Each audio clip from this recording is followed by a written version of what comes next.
up and down like being on a roller coaster. The Hurricanes have another big ride ahead of them and trying to slow down Immaculate Conception of the Suburban Catholic League.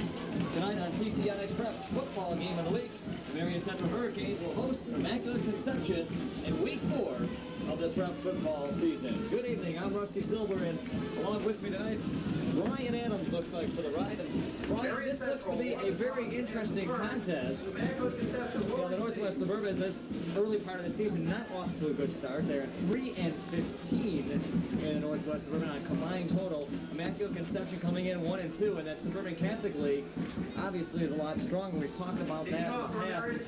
What's your early thoughts about this contest? You do mention weakness on the part of the league in general, and the Suburban Catholic, though, has shown a few flaws. Look here at Immaculate Conception; they are only 1-2 their own selves, so it could be just as tough a season for them. We're probably going to see a stronger Marian team tonight. They may have a marginal advantage against Immaculate Conception because Marian has some of the bigger players, and they're about equal in roster size and skills. But Marian seems to have an edge because they've got the home field, they've got the size, and they've got a few key experienced players out there. Well, we all know what tradition is like on the field. Every time we come up here, we enjoy being here, you know, for these games. And I've always said it's exciting. And now Marian will kick off a low kick by Joe Winkleman, taken by one of the upbacks for the Knights, and then dragged down from behind. A nice tackle by Joe Fisher. And the Immaculate Conception Knights will have the ball at their 27-yard line. Give me the starters for the Knights of Immaculate Conception from Elmhurst. At quarterback will be their third-string quarterback, Andy Begane, because they've had a lot of problems with injuries. We'll have to get into that a little bit. And halfback will have Randy McCollege and also John Halloran. We'll get into the other starters on the line momentarily. First and 10, 27. Handoff on the first play. Not much running room. Only a couple of yards. Again, up to a 28-yard line. Other starters on the line. Brought down by Ryan Fay. We have on the guards, DiCarlio and Greg Hinojoso, along with on the tackles, Tim Welch and Jason Warren. And the flanker will be Chris Schaefer. Second down and 8, called at the 29-yard line. Begane, another handoff, and there's some running room to the outside. Randy McCollege taken down about the 37-yard line. This will be close to the marker. They'll mark it about the 36-yard line. Randy McCollege, one of the halfbacks of this team, only a sophomore, and a very impressive sophomore to have up on the varsity. So third down situation and 3. And the first situation for the defense of Marian Central to come out and see if they can stop these Knights.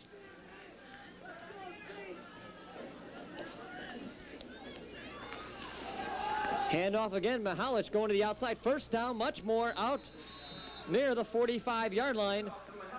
They say it was pushed out of bounds, so they'll mark it at the 44. It'll be a first and 10.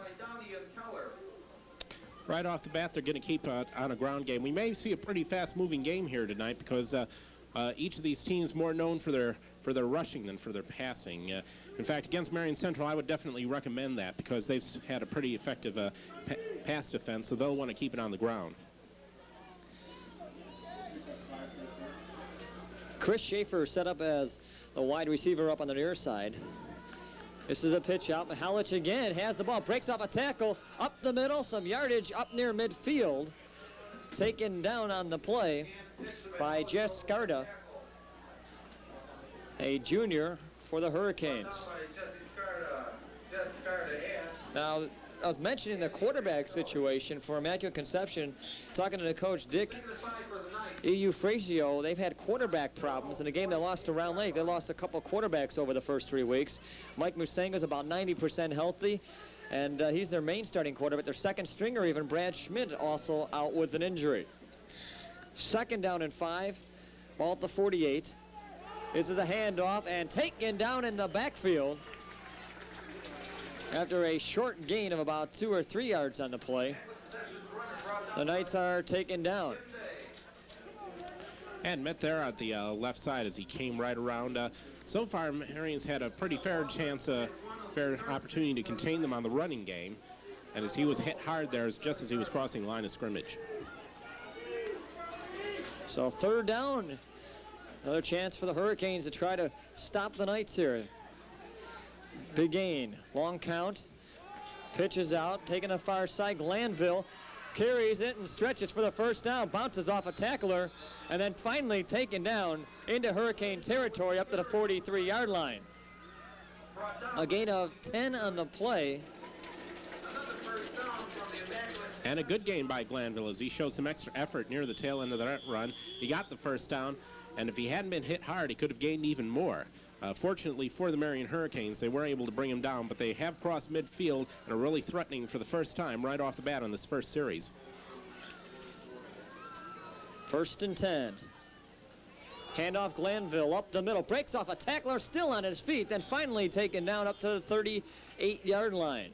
Another big pickup. Apparently, I don't know, somewhere along the defensive line, somebody is not closing up the middle because we're seeing a lot of missed tackles early and often here. It's very difficult once you have a hole in your line that happens just about every play. It's difficult to plug that up because you're setting your own particular defensive pattern. You have a lot of trouble adjusting out of that pattern. You should be able to do that, but if you're drilled to doing it a certain way, making the adjustment can be tough. 2nd down, short yardage, about 3. Hand off to Glanville and then stuck back right away. Good defensive play by the Hurricanes. Give the tackle to Tim Day. Dade was among many Hurricanes who smelled that one out. They handed it off to Glanville, and the Canes were right on top of them. He was met by 2 or 3 players there and brought down for the loss. Good feeling out of the play against Glanville, but I think they're catching on to the fact that he'll be their big carrier for the Knights. Now Knights come up to the line of scrimmage. They put Schaefer out wide. Glanville, the only setback in the backfield.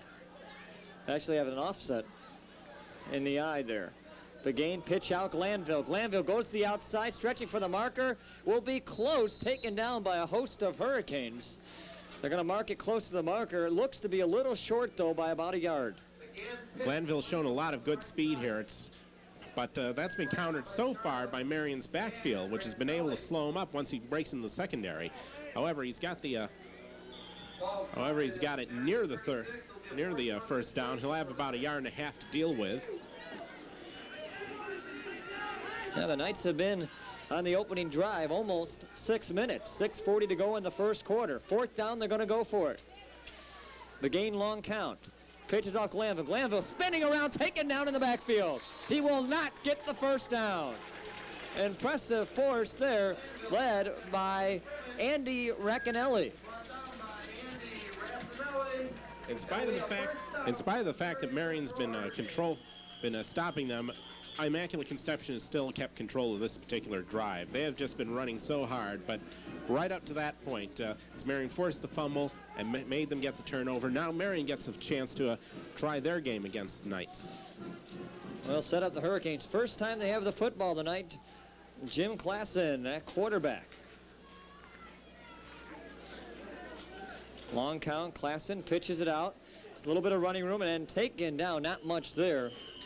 Apparently, Jason Liska was the one that was picked up on the play. Let's set up the offense for these Hurricanes. Like I said, Klassen's at quarterback. In the backfield, we'll see usually Todd McCoy, Tony Gitzinger, and Jason Liska. On the line, we'll have Neil Dosey. The guards, Jess Scarda, along with Tim Day. The tackle is Dana Lozio and Sean Gaffney. And on the tight ends, in and out will be Jason Vandali and Mike Keller. And a wide receiver will be Jim Dowdy. This is a handoff, some running room, and then tripped up. Might have been by his own man on the play. Liska will only get about 3 yards. For those of you that adore the pass, you've come to the wrong place tonight. I think we've seen maybe one throw in this whole game. Nobody making an effort to put this ball up. And more importantly, we are at 5-13 and rolling here in the first quarter, and both teams are playing like they left the team bus double parked. It's amazing. They're going at a very fast pace. Set up Dowdy wide on the far side. Trip backs in the backfield. Klassen looking to throw this time. He's got Dowdy far side wide open, reaches up one-handed, does not get it out of bounds and into the Immaculate Conception bench. So this will set up 4th down situation, and that means the Hurricane punting unit coming out. Joe Winkleman will be back to his 28-yard line to punt. So that one pass was wide open there, but just way over his head. Really not that great an effort on that 3rd down pass play. Fake punt here and pass out to the side, complete. And it's going to be a 1st down, tackled out of bounds. A great reception by Andy Young, who said you can't fool other teams in the early part of the game. Great call on the sideline, and Dave Proffitt gets a lot of credit on that one. 1st down, the drive keeps going, 44-yard line in Knight territory. And that is a Marian Central specialty, the punt fake. They've been running that for years. It was one of their favorites during their championship years, and they still pull it out every once in a while. We should have smelled that coming, but they managed to sucker him in. 1st and 10, 44-yard line, handoff up the middle. Lost the football, it's loose on the field, and it looks like the Knights might have recovered it, and they did. In on the recovery was number 63, Mike Evans. And a very crucial mistake. Talking with Dave Proffitt before the game, he said we have to play errorless football if we're going to win. And right there was the reason of something going on here early on. You can't make those mistakes. Very true. At this level, turnovers can be quite common. But when you're up against a team like Immaculate Conception that likes to go hard and grind it out, play a lot of power football, as we've seen so far in this 1st quarter, you cannot afford to make mistakes. Marian was on a roll there when they got that punt fake, which succeeded in a 1st down. And we have a timeout here, probably not just for the player tying his shoe, but for IC to get a chance to catch their breath. And I can't say I blame him, because we're at 4:31 now in this 1st quarter, and both teams have just ripped through this 1st period like you wouldn't believe. Well, it's kind of interesting. Before the game went down and talked to, Coach Dave Propp, he mentioned to me that we're basically going to run the football. This is a different team. He's got to go with where his talent is at. Sure, things change around from year to year. This Marian team was the high-powered offense of what it was, years ago. It's not there anymore. You got to go where your other talents are. It's in running this year. They have a lot of good running backs, 3 good running backs that can carry the football. And apparently, we're seeing this early on. The first 3 or 4 plays, give it to the backs, let them carry it. It's different, and this is going to be a different type of year than what we're used to seeing out here with these Hurricanes. Very true. Every team, some to a greater extent than others, have to rebuild each year. 1st and 10, ball at the 39-yard line. The gain looking to throw, rolling out, rush coming on, gets the football away, and too far of his receiver. He was rushed on a play by Tim Day. That caused the throw to be out wide as he was trying to get the ball out to one of his wideouts out there, which apparently looked like Brad Schmidt on the play.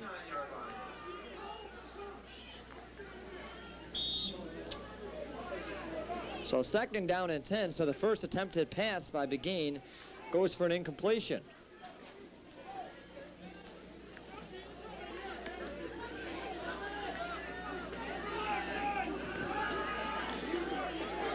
Second down and 10, I formation this time. Schaefer set up wide, lost the football, gets it back, picks it up, and runs forward. Gets about 4 yards on the play. Tackle for Ryan Fain, and that could have been a crucial mistake.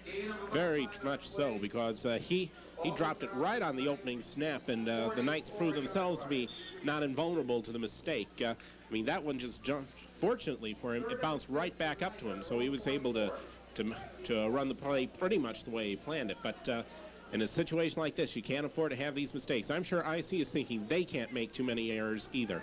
Chris Schaefer and Dan Howellman set up as wide receivers, both on the near and far side of the field. I formation Begane. Handoff and nowhere to go. Tackled in the backfield. John Halloran, not much running room there. Even with a second effort, Marian was able to slow him up just enough, and I think he had a little trouble getting past some of his own players. But with his punt coming up, you can tell that he was just stopped short right as he plowed through. Marian was able to slow him up on the first hit, and even though he got a little yardage on the second effort, it wasn't enough. So punting formation, Chris Schaefer back to do it. High snap, gets the kick up, narrowly blocked. And this ball will be bouncing around, and watch it bounce, hit off a Knight and be down at the 41-yard line. So a 21-yard punt and no return, so if anything, a good effort there by the Hurricanes to stop the Knights on that possession. And Marian, of course, they came very close to blocking the punt. For a split second, I thought they did have it. But instead, they get it with fairly decent field position right at their own 41. Actually, Jim Dowdy was the one that almost blocked the punt. 1st and 10, 41-yard line. Klassen looks to keep it himself, cutting it back inside and then tackle down. Only a yard gain on the play. Looked like there was a hole there for a moment, and then the Knights closed it up. Plugged it immediately with their own secondary. They've been matching Marian pretty well on the run for their own part. I don't think we've had too many first downs here, at least on Marian's part. They did have the one first down off the punt fake. Of course, they haven't had possession quite as long as I see. On that first drive, Immaculate Conception did manage a couple of first downs. So 2nd down, call it 9 at the 42-yard line. Klassen on a handoff coming to the near side. McCoy's got some running room and then tackled down up near midfield. Actually, it was Gitzinger that carried the football. Gain of 8 on the play. So he's up there in midfield. The call about the 49-yard line, a 7-yard pickup and a good, powerful move through the middle. Very true. Both teams going pretty methodically. Marian Central, with their first chance for a sustained drive, they've moved the ball, I almost say professionally. They've been finding the holes. They have had a little trouble getting through that front line. This is a handoff. Gitzinger running room outside. He might go down 40, 35, 30, and then out of bounds. A nice run from scrimmage. 21 yards. Jason Liska with the carry. I don't know how many times I've seen Marian players just tightrope down that near sideline and go all the way for a touchdown. Gitzinger came very close on that one, but he still had a lot of Immaculate Conception players to get by. One did knock him out, but very good field position now for the Canes. Klassen 1st and 10 now, 31-yard line. Handoff up the middle, and only a few yards on this carry. Got tripped up by the ankles. Todd McCoy will be up to the 27-yard line. So 2nd down and 8, and good mix-up on plays by Marian Central. We've seen a little running to the inside, the outside, off the end sweep, and certainly is starting to open up a few things for them. A lot of variety on the runs, but still not trying too many passes. They seem confident with the running game they've had. Still, what looks like 3 backs in the backfield. Dowdy on the near side looks to pass over the middle. Slant pattern, he's got it. 20-15, and then dragged down around the 6-yard line. A great pass play, tackling on the play, Chris Schaefer. Ball will be marked down at the 5. And a great slant pattern as he just cut right through. Dowdy got the quick pass off, and he had his man right on the numbers. If not for that man dragging him down at the 5, he looked for a second there like he could drag him all the way to the goal line, but they're still at the 5. Tight formation now, 1st and 5. Pitch out. And he's got some running room to the outside. He's going to go in the end zone. Touchdown, Hurricanes! Jason Liska off the left side, and the Hurricanes has struck first with 18 seconds left in the first quarter. Liska picked up a few key blocks along the line. He just ran parallel to it for a moment. He had a few men following him, but he had the steps on him, and he had the distance and the speed to just go on untouched into the end zone. Great run by Liska. Caps off on a rather impressive drive by the Marian Hurricanes as they get on the scoreboard first with 6-0 now with the conversion coming up. Well, the key play on that drive has got to be that slant pattern pass off to Dowdy for 25 yards. It's a hard thing to defend, but apparently it worked well on this drive. Tony Gitzinger for the extra point, Klassen to hold. High snap, the kick is high enough and long enough through the uprights, and it's good. 18 seconds to go, and Marian Central with a 7-0 lead. Marian, like I say, so methodical. They just took the ball off that late turnover, and they just drove it right down the field. They had a few good plays, perhaps one of the keys being the slant pattern that you mentioned, but I think another important play was the one just before that, the long run down the sideline that really set up that play. They sort of built up from short runs to big long gaining plays.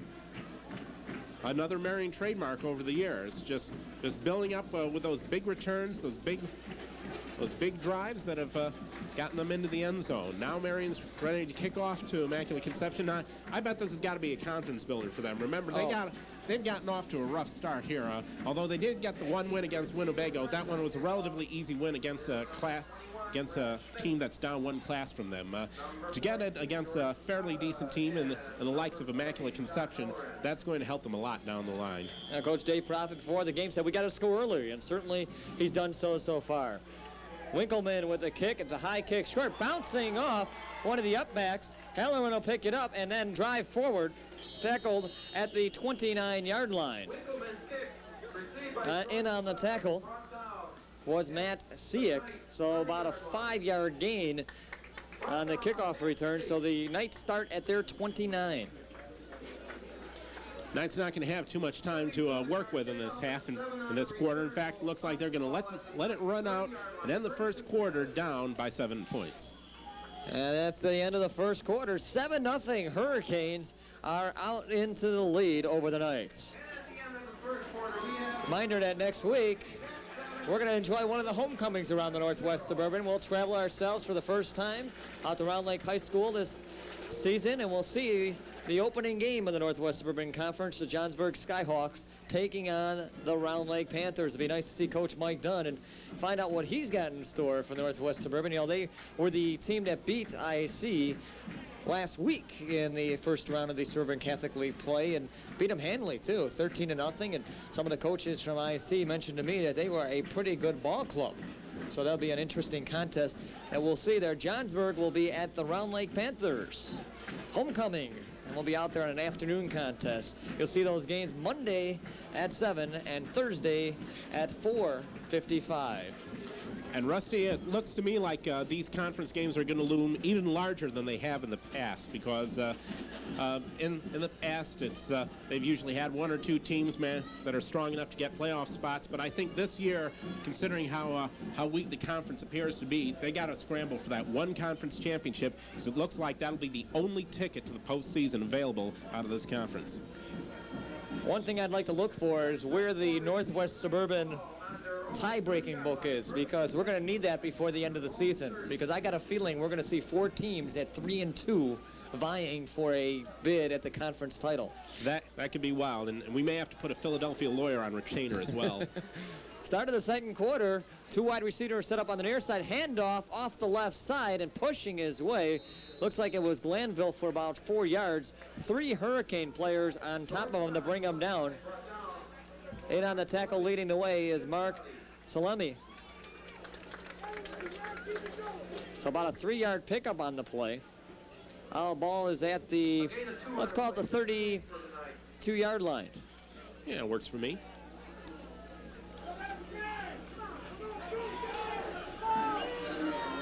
Second down, long 8, some jumping on the line by the Hurricanes. I formation this time, handoff, and Glanville will take it up past the marker, or near the marker actually, which is about the 40-yard line.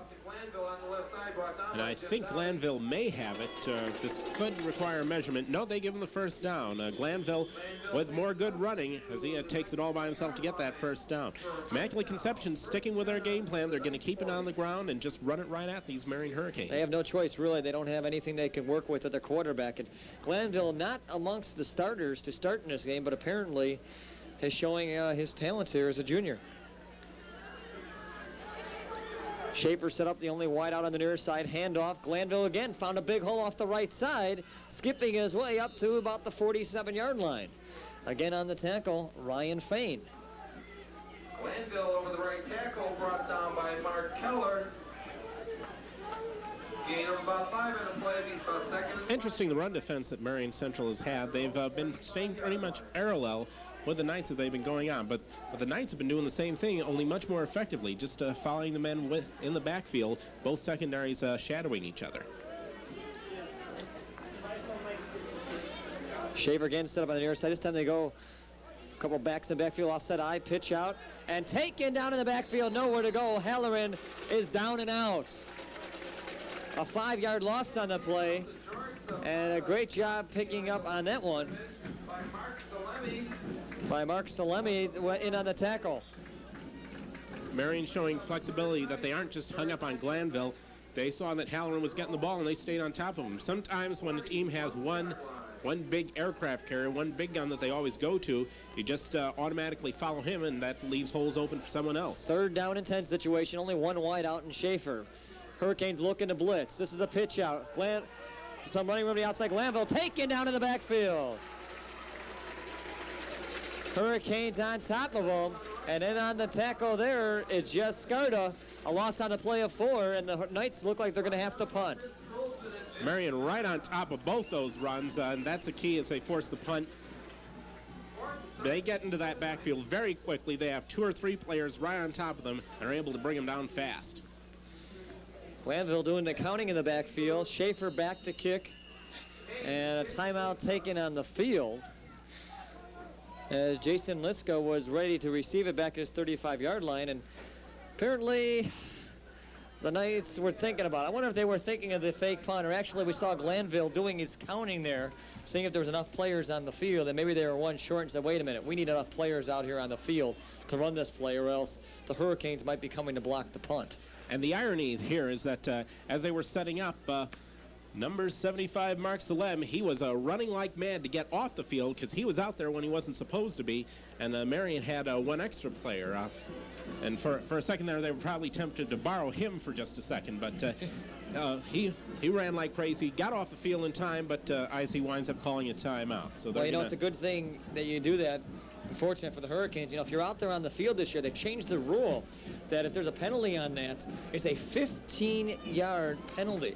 Yikes. And that could hurt a team in a situation where you got them on 4th down, you give them 15 yards, and obviously in this situation, being 13 yards out, that would give the Knights an automatic 1st down.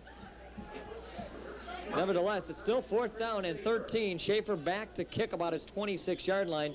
Liska is back at his own 34. Here's the snap, and he gets the kick away, a high kick. Calling for a fair catch, half-heartedly. Kind of give a short wave there, like high to the ball, and makes the fair catch at the 41-yard line. So not much of a kick there, about 23 yards on it. Yeah, a lot of height to that one, but not much difference. Kind of a risky fair catch there because, like you said, first of all, he didn't give a really clear signal, but a legitimate signal, but not really easy to see. Secondly, he had 2 guys right on top of them, so he would have had to pull that one in perfectly. If it bounced off, it's right in the hands of an Immaculate Conception player. 1st and 10 from the 41-yard line, same place where they started their last drive. Handoff, bouncing off some big hits. And then will be taken down on the play. McCoy, hard-fought yardage for about 2 yards. A good favorable spot on it.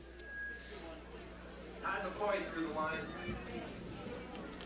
Brought down by Andy. Marian Central still taking it the way they have been. Neither team really relying on the pass too much. They're just grinding it down on the ground. And they both have some very powerful runners. Matched up against each other, it's pretty even. And they seem to have the horses to sustain a ground game. 2nd down, let's call it 7. Set up Dowdy wide, handoff. Some running room up the middle and then taken down. Liska about 6, let's call it 6 yards on the gain, up to about the 47-yard line.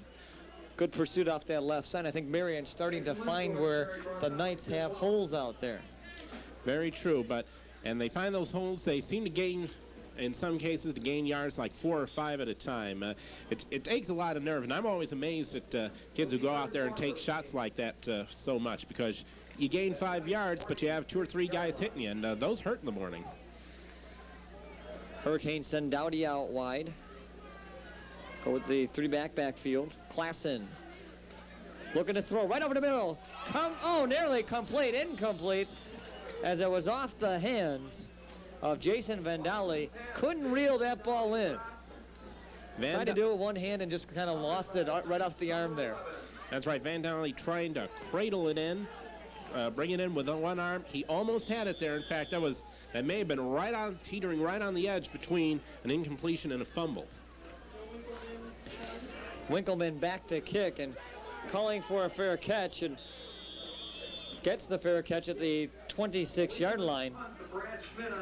Schmidt was the one that down, and actually, fortunately, the Hurricanes, Joe Fisher came in and almost knocked him over, and that would have been a penalty. Yeah, he was dangerously close there. Lucky for him, the man was already down. The play was blown dead before he made contact, although it wasn't really much of a hit, more of a tag. But both these teams getting down pretty quick on their punt coverage. We've seen some pretty quick punts that have gotten some distance but have been really fast. And if you get the punt down there too soon, you can't get your man down there to knock down the punt receiver. 1st and 10, 26-yard line. Handoff, Halloran bouncing off a couple of tacklers. Actually had bounced off one of the big defensive ends coming through for the Hurricanes. So a gain of about 3 on the play.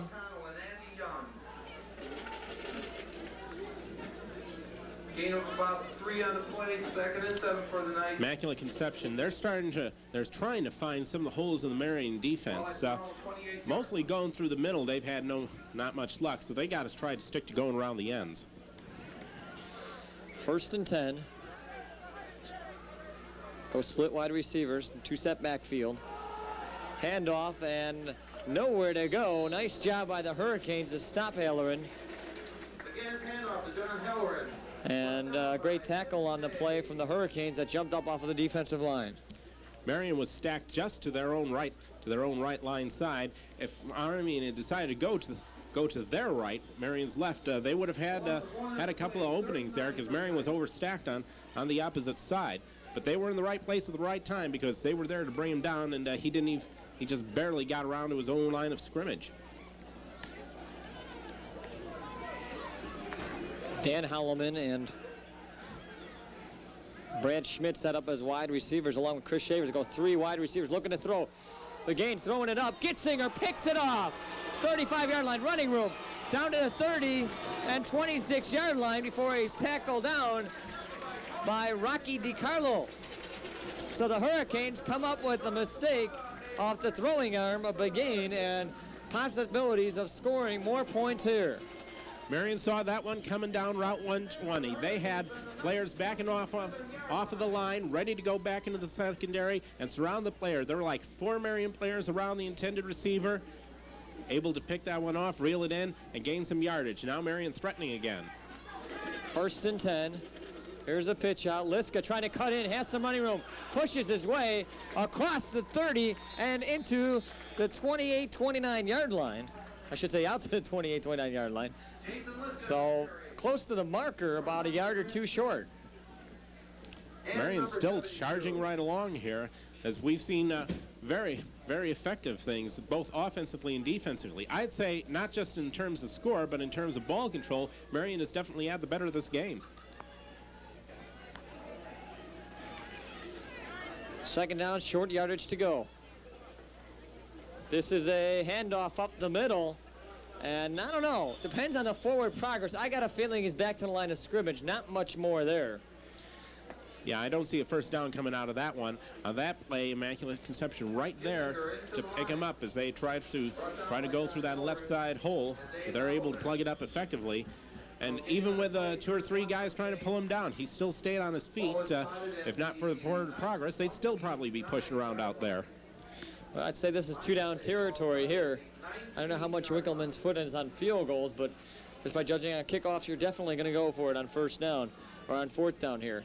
This is a handoff off the right side, pushing his way. McCoy across the marker and looks to be a 1st down. McCoy over left side for... Yep, it certainly is. 1st down all the way. They were thinking about a measurement there for a second, but once they had the spot down, they saw that Marian Central had it. Marian, of course, rendering the question of going for it pretty moot, as we have a brief stoppage in play, an official's timeout. It's got to be one of those equipment problems. Didn't we get a lot of those a few weeks ago, Brian? Yeah, I know. It's like you need a spot welder standing by on the sidelines to make these repairs. Because in that particular game, it was McHenry and Stevenson. They were just hitting each other so hard in the line that they kept shaking their own equipment loose. Dowdy set up as a wide receiver up on the near side. Liska, McCoy, Gitzinger in the backfield. This is a handoff. Gitzinger off the right side, diving his way close to about the 10-yard line. You know, if you were faked out on that, we were almost here because the movement in the backfield is certainly really good of setting up like a wishbone. out there. We got different options going on the backfield situations for the Hurricanes. He was plowing right through the IC line, but he had an opening there, and about the only ones who saw that was our eagle-eyed cameraman, Herb Ferguson, up on top of the tower. 13-yard line, 2nd down 6. Klassen had taken himself, tried to cut off the right side, bouncing off one and another, and he's going to be out near that marker, inside the 10, down to about the 7. And right now we have an injury on the field, and this certainly looks to be one of the night players. And obviously a little bit hurt out there, being attended to on the field. The ball is placed around, looks like the 5-yard line, which is short of the, actually, yeah, I'd say it's a 6-yard line to be exact, and short of the marker by about a yard. So it'll be a 3rd and 1 situation. And, you know, here's a situation here where the Hurricanes, if they put this touchdown in here, they can really put IC out of the ball game pretty much, because the Hurricanes have shown how much their defense has taken effect, and now the offense has come down the field, scored one before basically on a ground gain, a pass play, and here, put it in and take the lead for good here. No doubt about it. Although you can never really count it out, I would think that a 2-touchdown lead at this point would be a very strong lead, because Immaculate Conception has had a lot of trouble with their drives. They've had a lot of trouble with Marian Central really controlling this ball. IC got off to a good start. They held on to the ball for a while in that first series, but they weren't able to do anything with it. Since then, Marian has definitely had the better of the play. Give me a wider shot.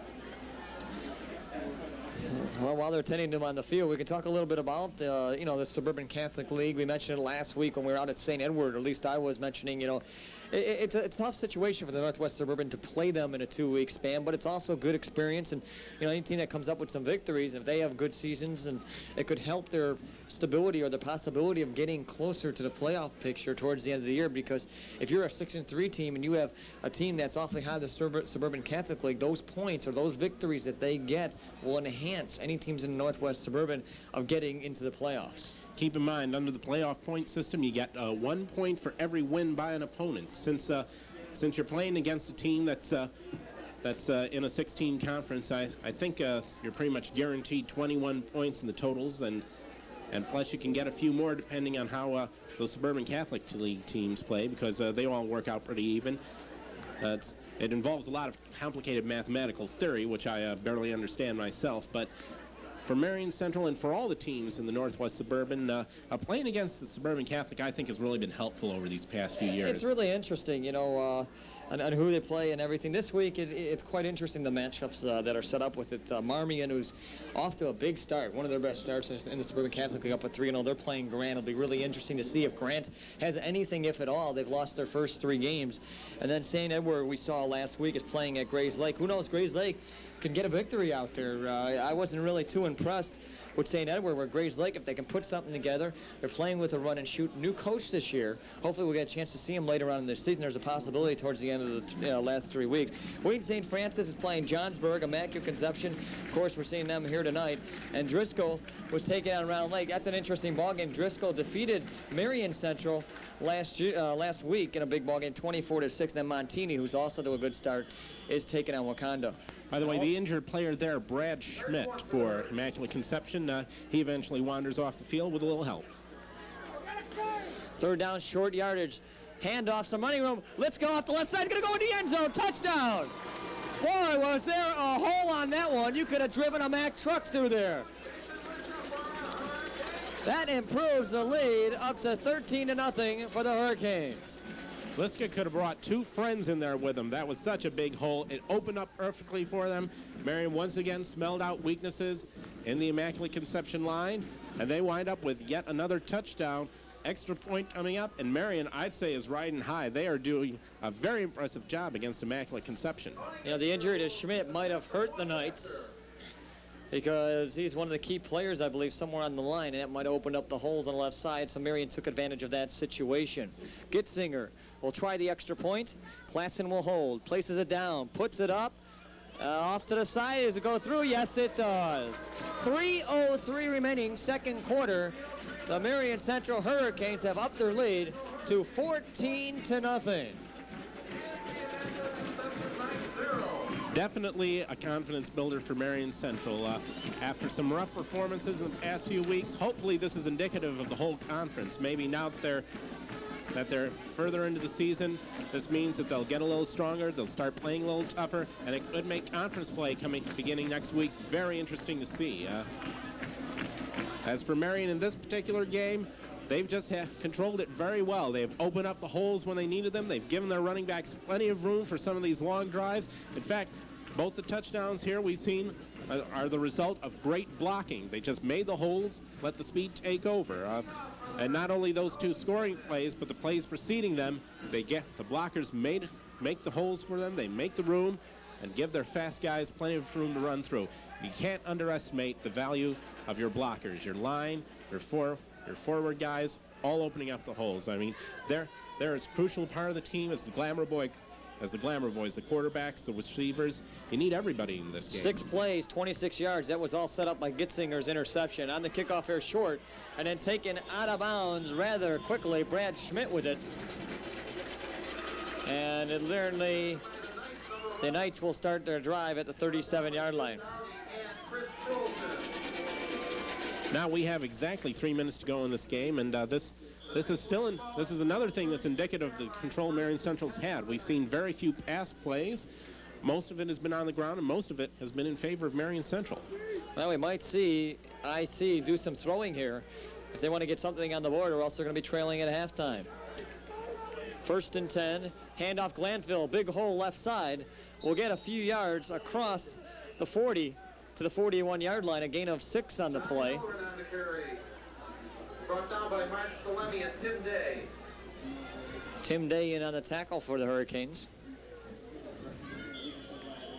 For Immaculate Conception now, getting on the board if possible before the end of this half is going to be a key, because they do not want to go with this big a deficit into halftime. I formation is to hand off Glanville, spinning off one tackler, and then being taken down around midfield. Wrapping him up was Chris Truzen. You know, Glanville's got pretty good size. There's no listing on the roster, but he does have some pretty good size there. I'd have to say about maybe 6 feet and maybe close to 200. He's got some good size and tough to bring down. Yeah, I mentioned for the most part these teams are equal in size, but Marian does seem to have a few extra large players, and that's helped make the difference so far. I formation, split wide receivers, top and bottom. Handoff left side, nowhere to go. Halloran taken down at the line of scrimmage, and a whole bunch of Hurricanes picked up on that play. Looks like the tackle was made by Sean Gaffney. You know, Gaffney himself, we don't mention or get a chance to mention a lot of guys on the defense, and I've tried to do that this year. You know, these guys on defense deserve a lot of credit on that, and we're going to mention it as much as we can, because these guys do a heck of a job, including some of these offensive linemen. They don't deserve some credit. I formation this time, 2nd down. Pitch out, Glanville to get it, going out wide. Has running room, and tackle from behind. About a 7-yard pickup on the play. Tim Day there again on the tackle. You know, I mentioned that these teams are equal in terms of size, not only in the physical size of the players, but in the numbers available on the bench. One of the problems I foresaw with Marian at the start of the season is the fact that they only had 22 players suited up, just barely enough for 2 platoons. Immaculate Conception seems to have about the same amount available to them. 3rd down, about 3. Clock winding down, almost 30 seconds. IC didn't even use a timeout. Handoff, Halloran, left side, close to the marker. He'll be dragged down just short at about the 41. He needed to get to about the 40 or across the 40. Mike Salemi had the tackle. Now a timeout taken by IC. You know, it's really strange, the clock winding down as much as it did. You know, they wasted a lot of time with these running plays. And, hey, if I was a coach, I'd say, let's use some of these timeouts. You're running the football. You're going to try to break one if you can. But you got to get some points on the board. You don't want to trail by 14 at halftime going into the locker room. I find that very strange, Rusty, because we're inside 2 minutes here. There are plenty of opportunities to stop the clock. You would figure that they'd want to use that. But Immaculate Conception ahead just by instead just plowing on ahead. So they still have 2 timeouts to play with, which may help them out down the line, but I suggest they start using them, or else they'll go into that vast bank of unused timeouts that's out there. Also you got to consider, too, that the Knights are down to the 3rd-string quarterback. I mentioned earlier that they have 2 other quarterbacks that are down and out. A lot of teams, whether it be the Northwest Suburban, the Fox Valley, or many other high schools, don't even have 3rd-string quarterbacks. They'll be lucky if they have 2 quarterbacks. And that really goes to show you're down so far. And obviously earlier, Gitzinger picked off an interception, shows that they don't have much of a passing quarterback out here. 4th down, short yardage, they're going to go for it. They go with 2 wide receivers. McGain to take it himself, tripped up. He stretches for the marker. I don't think he has it. I think he's short. They're going to mark him back, actually, at the 42-yard line, and the Hurricanes will get the ball back. And Marian forcing the turnover on downs. He was having a lot of trouble. There was just no place for him to go on that side. There was no one to throw to, no room for him to run. And I wasn't sure if he was stretching for the first down or the out-of-bounds marker, or out of bounds, to try to stop the clock. Of course, stopping the clock wouldn't help you much. But either way, the ball goes back to Marian Central. And they call a timeout here as they have 17 seconds to go in this first half of play. And so far, everything has just gone the Hurricanes' way tonight. Well, I don't know who made that play in the backfield, but one of the defensive linemen that got back into the backfield to cause Klassen to fall forward did a great job tripping up by the ankles there. Great job on that, because if he didn't grab him by the ankles, just get a touch of him, he would have had enough strength to get over the yard marker, and then the Knights would have the ball right now. But now the Hurricanes taking over at their 42-yard line, taking the timeout here.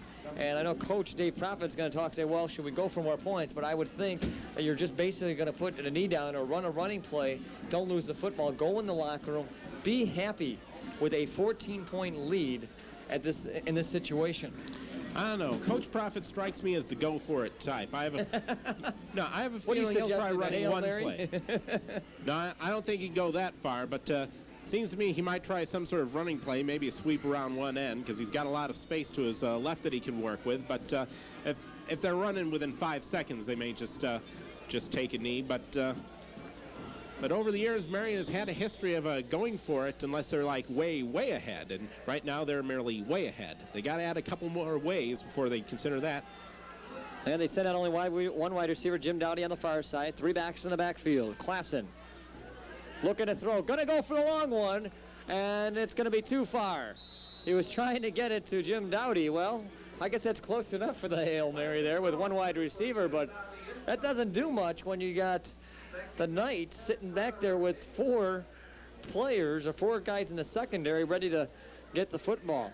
But it was a good throw. Klassen threw it over the coverage. This way it wasn't picked off. Very true. I mean, if you're going to be incomplete as far away from people as possible.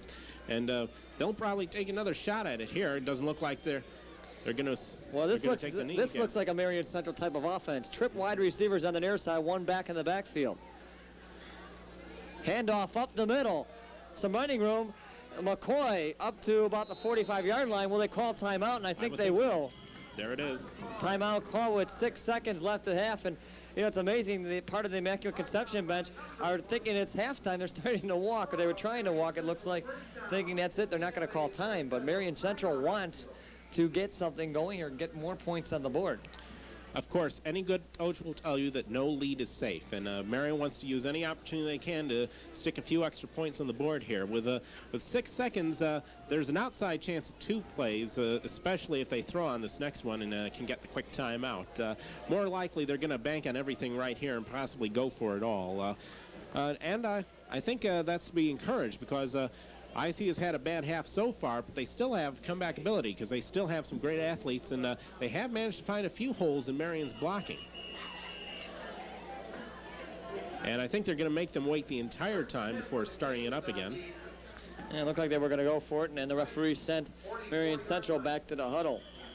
By the way, we're going to touch on the Fox Valley Conference in the second half. We always like to touch on the guys in the Fox Valley. We don't get a chance to do their games, but they do deserve recognition because they are within our area of coverage, so we'll talk about them in the second half. Set up wide receiver Dim Dowdy on the near side. 3 backs in the backfield. Looking to throw. Go with the slam turner Dowdy. Dowdy on a pitch out to Getzinger. He's got running down the side. Cuts it back. 30, 25. Down to the 15-yard line. And we go to halftime. I don't know how I'm going to mark that down in the book, but a little type of play here on a pass play and then a lateral to Getzinger. I'll tell you, that might work later on in the ball game, but the gun sounds. We're at halftime. 14-0, and it's amazing. Marian Central showing magic, showing tradition out here. This is a traditional first half for the Hurricanes. Maybe not passing wise, but they're showing what they can do running wise. And indeed, they even try the old hook lateral play at the tail end there, and most of the time that don't work. Although last week in that big game between Wheaton South and Naperville, that was the game-winning play as Wheaton converted the old hook and ladder. I guess Dave Profit decided to give that a shot himself. What the heck do they have to lose with that little time left? But it doesn't work for Marian, but just about everything else so far has, as they've just really crunched this Immaculate Conception defense. They've pretty much had their way with them, run right through their lines. Not too many weaknesses so far. A-plus performance for the Hurricanes up to this point. Whether they can hold on to this lead remains to be seen, but they seem to be in pretty good shape.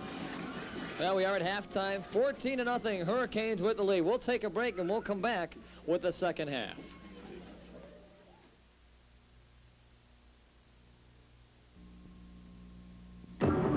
She is one of America's toughest drug enforcement agents. Last year, she helped convict 90 drug dealers, seize several tons of crack and marijuana, and close down 10 major drug operations.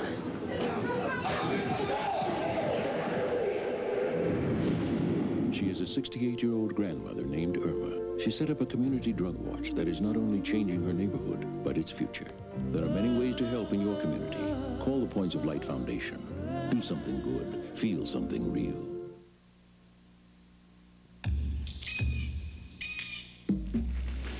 He protects all living things in the forest. But he can't do it alone.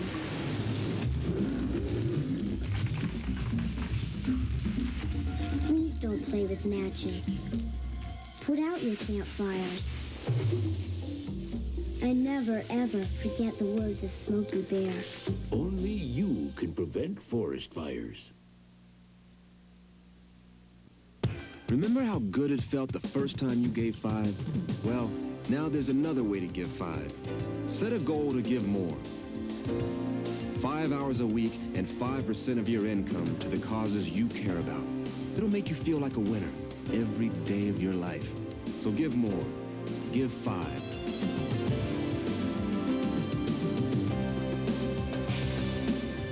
Call 1-800-55-GIVE-5. October 1987, a small child is rescued from an abandoned well. No country comes to the aid of a child the way we do. Yet today, millions of children need our help, lost in an education system unable to prepare them for today's competitive world. Imagine if that same effort went into keeping the promise that every child gets the best education and has a future. Call 1-800-96-PROMISE for information on changing the schools in your community. Welcome back to Marian Central High School. We're getting ready for the second half where Marian Central Hurricanes are leading 14-0 over the Immaculate Conception Knights. I'm Rusty Silver, and with me tonight, Brian Adams. And Brian, you know, this first half that we saw here, not really the Marian Central team of the past, and we emphasized about the running game. How much of this running game do you think is really that good that can lead into conference play?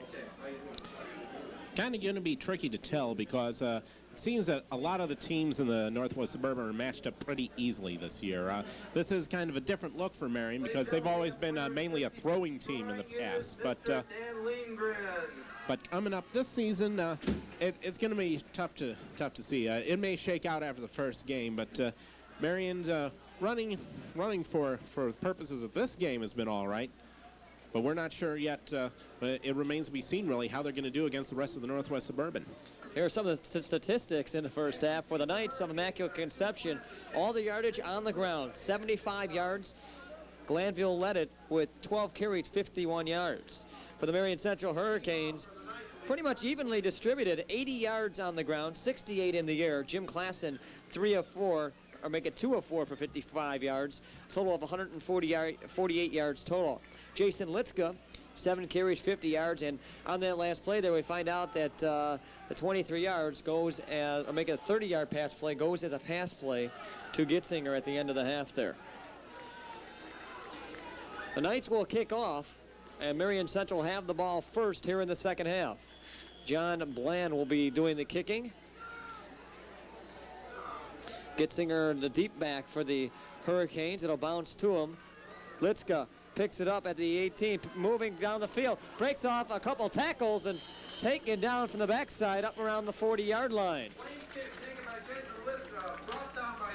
Marian getting a bit of a return there on that kickoff.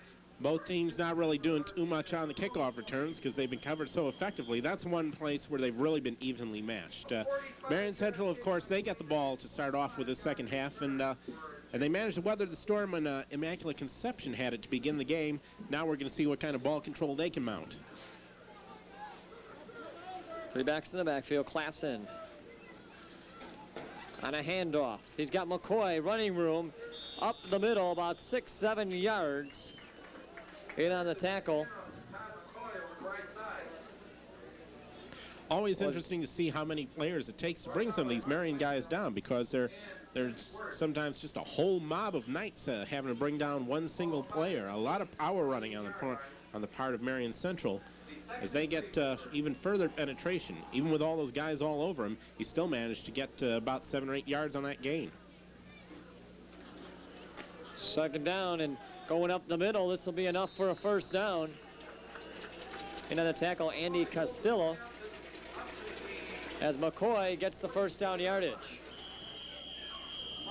Todd McCoy racing right up the middle, just enough to get the first down and a little bit extra, so Marian's sticking with their game. They're already over midfield. That combined with a relatively short kickoff, it's so far things still seem to be going Marian Central's way. You got Dowdy set up on the far side. Split end Jason Vandale, 3 backs in the backfield. Klassen pitched it out. Liska's got running room off the left side, pushes his way forward up near the 40-yard line. He'll mark it about the 41 into Knight territory. So a gain of about 5 on the play. Brought down by John Hellerin and Zapata. Hurricanes continuing that grinded-out ground game, and not only are they keeping control of the ball, but they're using up the clock. You'll remember in that first quarter, we just raced through that like the stands were on fire. And now the officials call a timeout for another equipment problem. You know, this reminds me of the game back over at Stevenson. We had a bunch of those equipment problems, and like I said earlier, you think it's a ploy to stop play and get things assembled out here. You know, any decent official is going to be able to smoke that out. I mean, they know all the tricks. Players pretend to be hurt, faking equipment problems. If it were, they'd smell it out, I'm pretty sure. And I think we're going to see one of the few penalties, or maybe the first penalty of the game. I believe so. I don't think we've seen a flags fly tonight. A couple players up on the outside of the line that did some jumping there, missing a count. So this will push the Hurricanes back 5.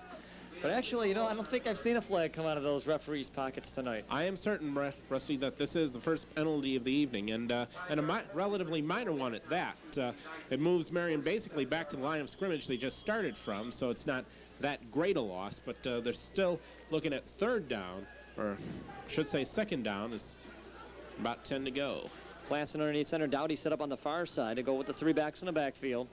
Fake handoff complete up the middle. And this should be enough for the first down, as Vandale, with that slant pattern pass, takes it down to the 36-yard line, enough for the first down. And so the penalty is quickly rendered moot as Marian goes back to the air for one of the few times we've seen from either side in this particular game. Well, that pass is virtually hard to pick off. It can be, but they got to be quick to do it there in the secondary. Good pass play by Klassen. Dowdy up on the far side, 1st and 10. Handoff, McCoy up the middle, bouncing off one tackler and then down at the 27-yard line. A pickup on the play, about 7 or 8 yards. I have seen little to slow down this Marian offense. Through like the whole second quarter and now starting off in this third quarter, they have just completely dominated this Immaculate Conception line. And it's a team that doesn't have many numbers of players on the sidelines. You might have a shot what's on the sidelines. They don't have many there, so depth is not big for the Hurricanes. Klassen, Dowdy on the near side, handoff McCoy, spinning and then taken down, dragged down after about a 2 or 3 yard gain. The good part is that he fell forward and got up to the 25-yard line. And now we have another Knight down on the field, and that looks to be Glanville, their big back that they've used in the first half. Looks like he's in pain, and now one of the coaches is pushing him back down.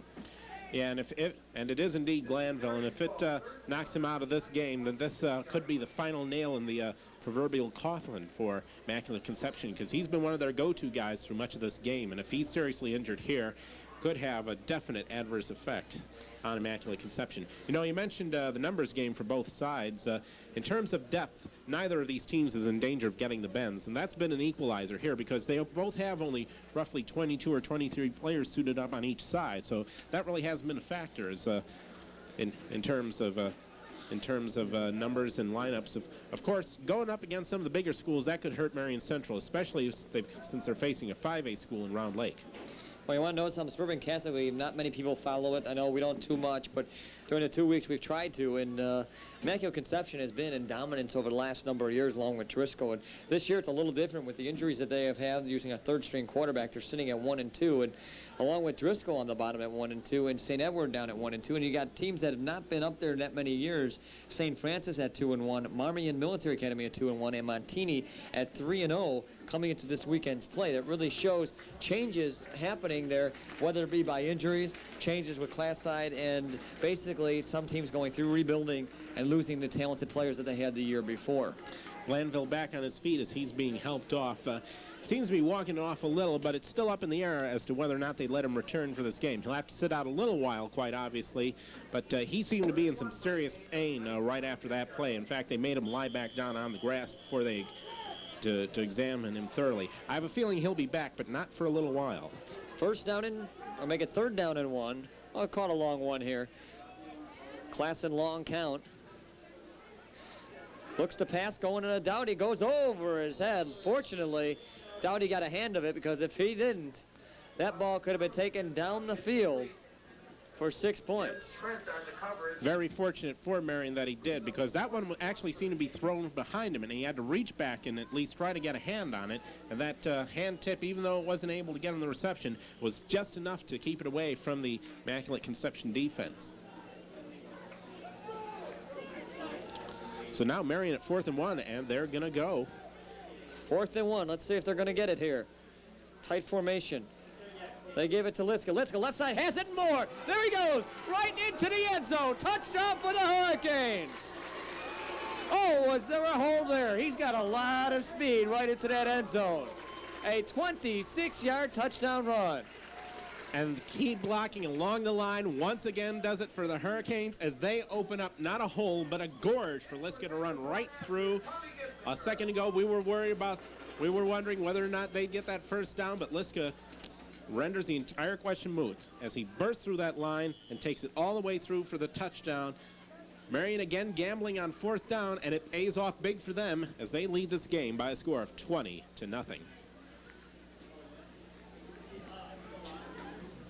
Tony Gitzinger will try the extra point under Klassen's hold. Klassen to place it down. Gitzinger kick right through the uprights. Make it 8:02 to go, 3rd quarter, and the Hurricanes have opened a 21-0 lead over the visiting Knights of Elmhurst.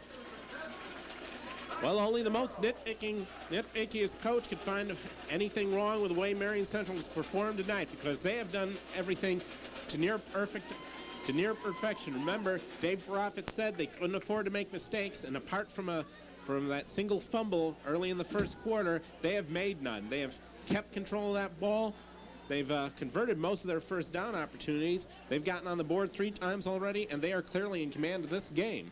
The only question now is when this one's going to end, because if Marian keeps going at the rate they will, looks like they can chalk up another win and pull to 500 for the season. And and that is a definite improvement over where many would have put them a few weeks ago, because they were looking weak going in, but they don't seem to be in any trouble right now.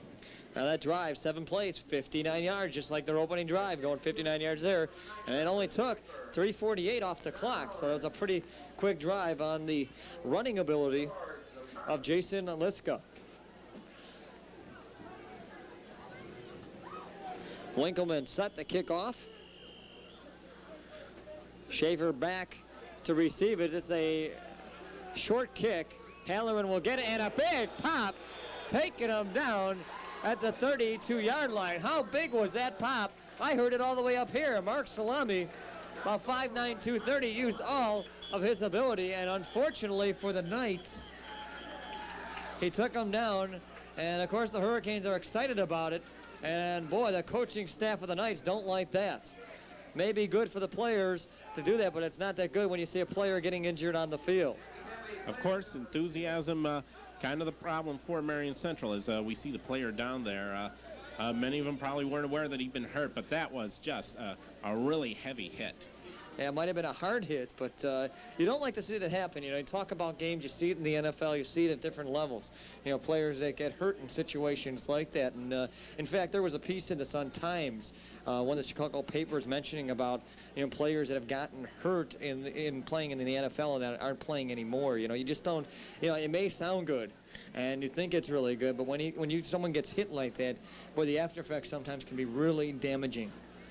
Yeah, that's something to keep in mind, especially with young players like this, because even at this level, football takes a lot out of you. It can take a heavy toll, and of course, the longer you go in a career, the more of those aches and pains just build up on you. A lot of players have had to just quit right in what should be the prime of their careers, and that's something to keep in mind. Hopefully, this young man, and I don't think we have the number on him yet, hopefully he'll be able to get back up pretty quick. And one of those things here, you know, the Knights, I mentioned, you know, time and time again tonight, how they've been hurting on injuries at quarterback and some other positions. We saw Glanville a little time ago go out with an injury, and now in this situation here, they've lost another player. You know, this is really decimating for Immaculate Conception. Really, they are really having a tough year with, you know, fighting that injury plague syndrome.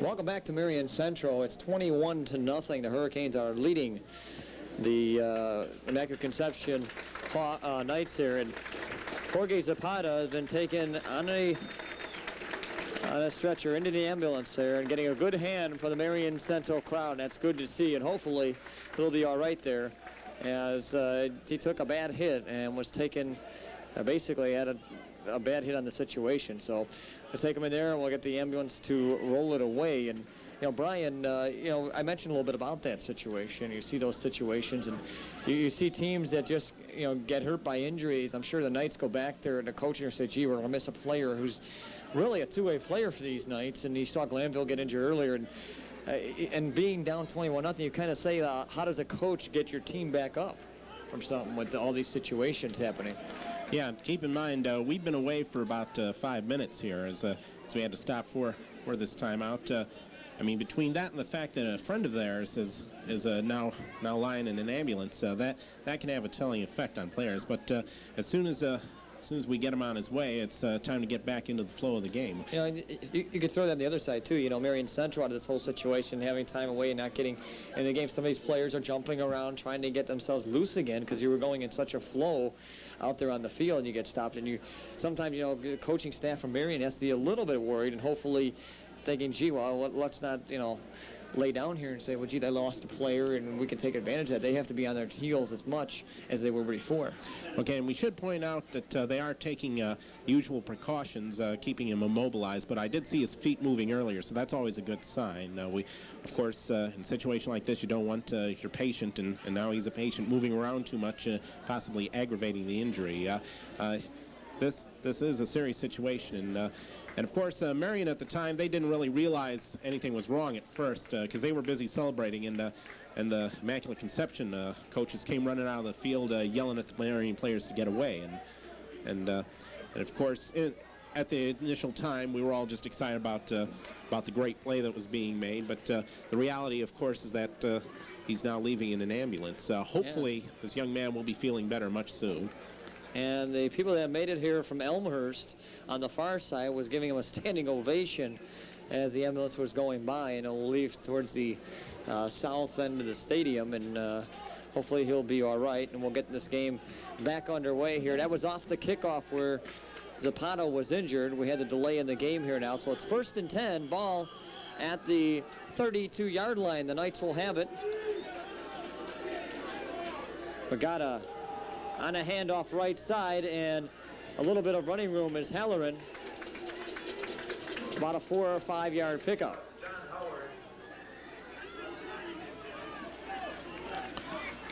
So this particular injury could lend a little inspiration to Immaculate Conception, as they do still have control of the ball now. They've got the clock running, but they've got an awful big lead to make up. They're still down by a score of 21-0.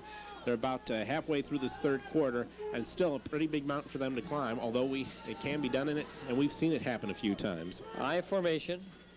Jim Trent now in the backfield. Here's a pitch out. Halloran running wide, trying to get some running room. And Gitzinger takes him down, a gain of about 3 or 4. Nice pursuit on Gitzinger's part, not letting him get around the corner. Brought down by Tony Gitzinger. Pick up a 5 on the play.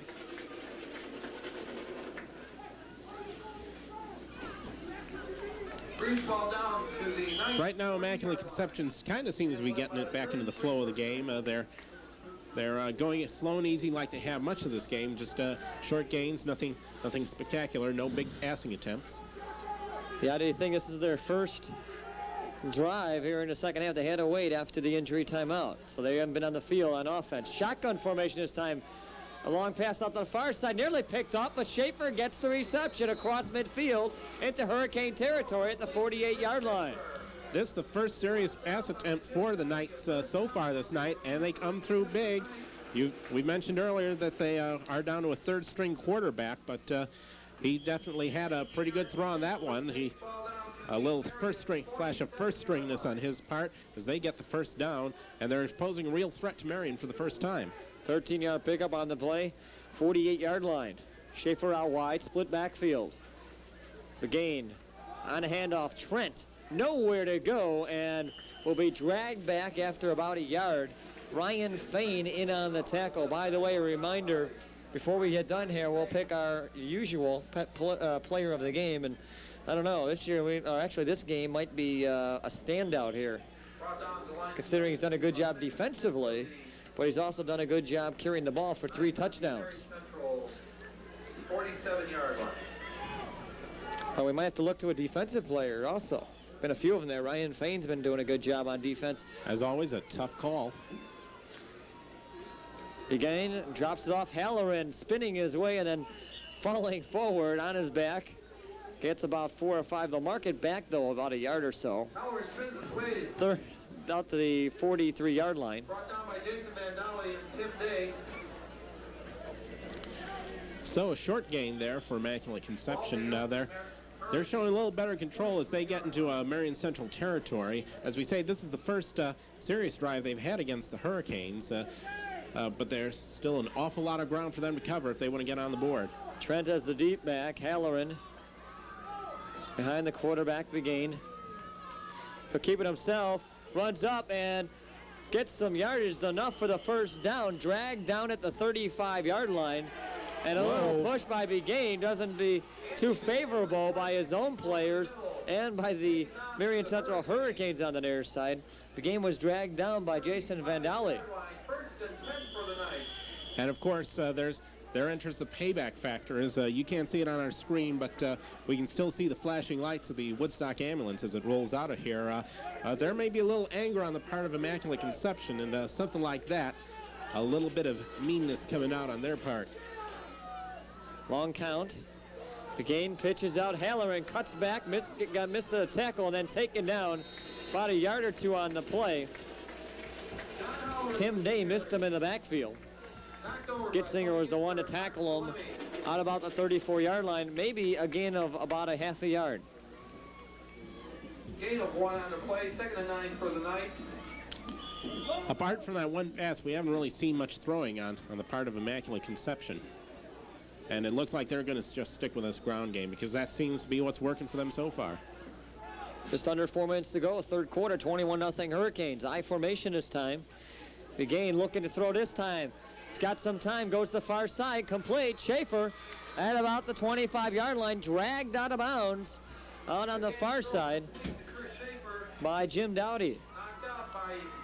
And right there, it seems that Immaculate Conception has finally found an air attack, and it is working for them big time. They're still just short of the first down, though, so no correction. They're still on only third down. We've had a few problems with the down markers. I guess the 3 and the 4 are sticking together, and they fool me a couple of times, but they have a chance to get a first down deep in Marian territory. Third down, short yardage to the marker, about 3 yards. He'll keep it himself. Nowhere to go. Look at the pursuit to hold him there. Looks like the ball might have popped loose. Referee coming in to take a look. And looks like it's going to stay with the Knights as Begain just could not go anywhere. Looked like Ryan Fame was the first one to get him. What speed coming off that defensive line.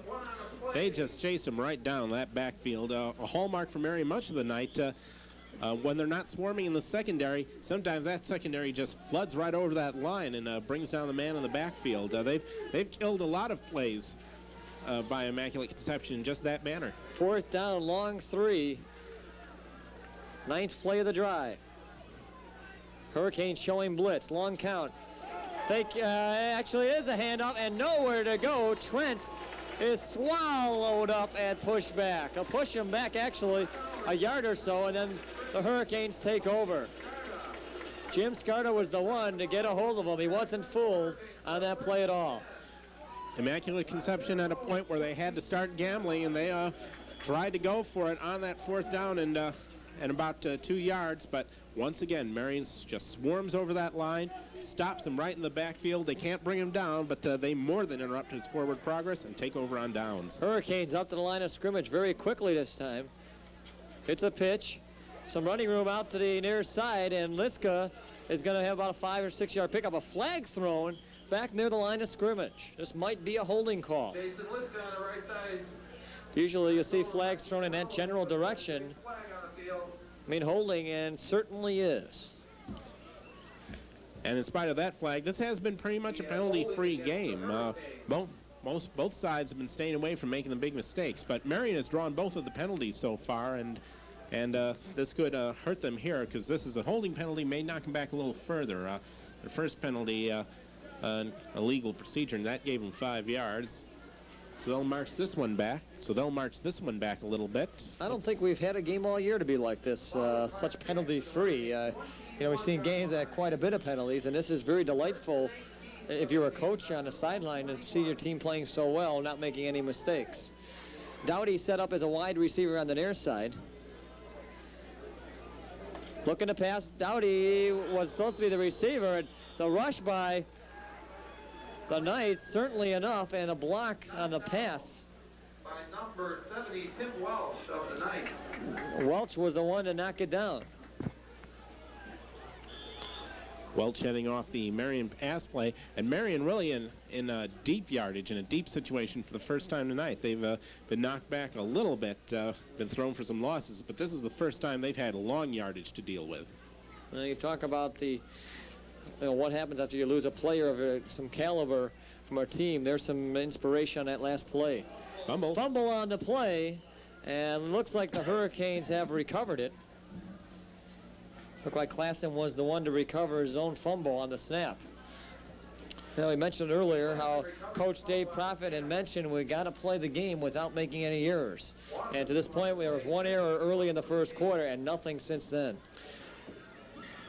We have seen a couple of fumbles in a situation like this. Each team has had one of these where the quarterback lost it right on the snap, but as fortune would have it, it would bounce right back to him, and he was able to cover it up without any significant loss.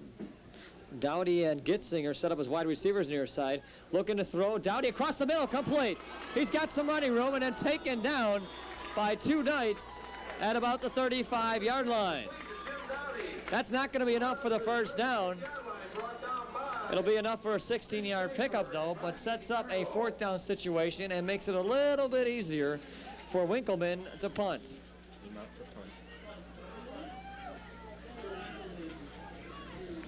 Nope. No, it's going to be that fake play, complete off to Young, and he's got the first down. And a little extra hit, and flags are flying down below us. Oh, this could get serious here if they don't break this up pretty quick. I'll tell you one thing, what we see earlier, we might have seen some players showing some admiration to what happened earlier on, and luckily these referees are doing the smart thing along with the coaches, getting them apart.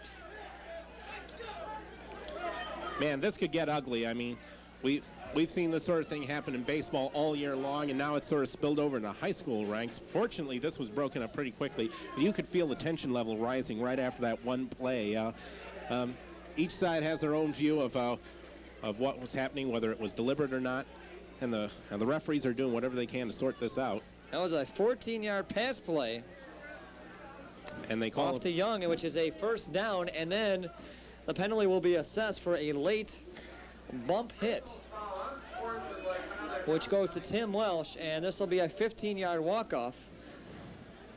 You know, the interesting factor about this is you got to be careful is that you don't want to see any of the Marian Central players getting hurt in this case, because you got conference season starting out next week, and it'll be interesting to see if, you know, if maybe Providence pulls some players just because of that case and put someone else in, but there's not many players you can pull to put else into the lineup. An offset formation here. Everyone's set up strong to the left side. Liska with some running room cuts it back and gets a few yards and then just is taken down. It'll be about a 4-yard pickup. Of course, you can feel the tension level rising between these teams because right now, Rusty, they aren't thinking about the conference race, what's going on the line. All that matters right now is that one of the players got injured, and now we've seen a little frontier justice on the part of both teams as they've been starting to do some serious trash talk. Right now, it could get personal. Well, I'll tell you one thing, this might be setting up a pretty good rivalry for years to come. Dowdy set up as the only wide receiver near his side to go with the 3 backs. Klassen looking to throw, trying to go for the end zone. Wide open is Dowdy, picks it up at the 5 and into the end zone. What a play, and Klassen is a happy quarterback on that play for a total of 32-yard pass play. Just wide open. I could not believe that he was able to get that deep. He just ran through like a whole field of Immaculate Conception players in the secondary. He was very literally the furthest man on the field, was just wide open. All he had to worry about was making the actual catch. And with 17 seconds to go in the 3rd quarter, Marian Central is once again on the board, and it looks like they're just about to bury these Immaculate Conception Knights. Any chance that IC may have had to come back has been all but extinguished as Marian has built up a big lead. Klassen will again hold the point after. Gitzinger to make the attempt for it. And it's going to be, looks like a high snap. He's going to try to pass it in the end zone, and big rush coming out, goes to the far side of the field, and it's going to be picked off and that's a dead ball. Taken down, but I don't think you can go anywhere. Well, it'll make it an excitement for Immaculate Conception as he runs it down the field into the end zone, but there's no point for this. If you were in college, you get yourself 6, but here in high school rules, you don't get anything except for stopping the 2-point after on the high snap. Of course, you can't really help yourself there because he saw nothing but field in front of him. And, of course, under college rules, on a conversion attempt, if you take it all the way back, you do get 2 points of your own, but they don't have that rule around here. Actually, it's 6 you get. No, I believe it's 2 points on the conversion. Well, we'll have to call the NCAA hotline on that and figure out how that... Nevertheless, though, the point after, though, is not good, and the 2-point after on the attempted what looked again to be another fake play. But it's 27-0 with 17 seconds left in the 3rd quarter. I'm not 100% sure that was a fake play. It looked to me like it was a high snap as well. But and, of course, they went with the cross-field pass, and that was kind of a desperation thing because he was able to kind of cut in right underneath and pick that off. 27-0, and the Hurricanes are showing their domination out here. And you mentioned about the tempers, but I think Coach Profit has got to be very happy with these Hurricanes putting numbers up like this. And when other teams around the Northwest Suburban, see what's happened here and see the numbers, they'll be saying, well, maybe Marian Central could be one of the front runners within the conference race. It could be the case. It was not looking like that going into this season, but judging for some of the talent, some of the pressure they put on this team tonight, Marian Central has definitely stamped itself once again as a contender, and there was a time when that was a given, but not so in the past few years. This year, looks like they may be back to old form. Halloran takes it at his 17-yard line, has some running room, and will be taken down at the 36-yard line. In on the tackle there, Matt Siak. So the Knights will have the ball at their 36-yard line. Knights haven't been able to get anything on the board. The defense of the Hurricanes have been tough. They've stopped them on downs. They had a punt, the interception by Gitzinger, and they were stopped on downs 2 times, one at the end of the half, and then the only time that they had the ball in the third quarter. And as we are at the end of the third quarter, 27-0, the Hurricanes in a dominating fashion over the Suburban Catholic Immaculate Conception Knights. And be sure to be with us next week here on TCI Channel 3 when we travel out to Round Lake to see their homecoming game as the Panthers of Round Lake play host to the Johnsburg Skyhawks. You can see that game next Monday at 7 and Thursday at 4:55. That's Johnsburg at Round Lake, Monday at 7 and Thursday at 4:55 here on TCI Channel 3. And Johnsburg, Round Lake, a bit of a rivalry involved there, although Johnsburg has never really been a power in the conference up to this point. Judging by the way the conference play has been doing in non-conference play, they could have a conceivable shot at it, although it's going to be a fight for the top spot. I don't think there's much doubt about that. As we mentioned earlier, up and down the conference seems to be a little too well balanced and not as strong as it could be. So as we said before, there may be only one place available, and that for the conference champion in the Northwest Suburban to get to the playoffs. And if there's anybody you can look for, in going through these 4 weeks of the season, I'd say the front runners would have to be Marian Central, Round Lake, and maybe Johnsburg. Grant, I can't say, because if they go 0-4, I can't see them rebounding in the conference. But you never know, considering they were one of the early favorites within the conference. Handoff, Halloran's got a hole, but then it was closed up rather quickly on the play as Tim Day was the one to shut that one down. There's a player that we've mentioned a few times tonight defensively that has done a good job. A few players have done a good job. We mentioned Tim Day, Ryan Fain, apparently Jess Scarda, just 3 names to bring out that have done a good job on that defensive line. Yeah, dominating on both sides. Marian Central in particular, they have shut down Immaculate Conception so well. And not only that, the penetration into IC's backfield, they've pretty much had control of this game along the defensive line. Looking to throw this time again, gets hit as he lets go of the ball. Gitzinger, that's one of those balls that look too easy. He drops it. He was looking down the sideline. He thought he had 6 points even before he had the football. And that was a problem because he was edging a little more forward. If he'd taken a couple steps back, he might have been able to pull that one in, but it was pretty tall and slipped through his hands. Still, he was able to break up the possible reception and get a hand on it. And Marian Central once again shutting down Immaculate Conception, even though it had seemed they'd started to pull a pass offense together because they'd gotten off a few good ones. 3rd down now and 6. Tight formation this time. This is a pitch, Trent with it, and nowhere to go. Taken down in the backfield. Actually back to the line of scrimmage. Matt Sink was the one that kind of made the first pursuit on him, and this will make it 4th down. 4th down and pretty long yardage, so looks like Immaculate Conception will have to punt on this one. And that's pretty much been the story for them. Actually, they haven't had to do too many punts, but because Marian has shut them down so effectively. Liska set back at about his 30-yard line. And here's the kick by Schaefer. And he fell down there, but nobody touched the football. And Halloran goes on it. Actually, Liska's very fortunate because that ball did not hit him. He slipped as he was going for the ball. So the Hurricanes will have the football at their 33-yard line. And this perhaps the furthest back Marian has been at some point for much of this game. If not the furthest, it's pretty close. Hurricanes 33 yards. This time a much better punt than some of the ones we've seen from Immaculate Conception so far. Unfortunately, it did take a Marian Central bounce and gave them a few extra yards. So Hurricanes with the ball. Klassen still at quarterback. This time 2 wide receivers set out to the far side. And a handoff up the middle. And McCoy will not get that much running room, maybe back to the line of scrimmage as he was driven back on the play. McCoy pulls his way to the line, brought down. In on the tackle there, Greg Hinojosa. And Tim Welsh. So this will make it 2nd down and 10. The clock underneath 10 minutes of this game, and Marian Central has a lot going for them going into the conference next week.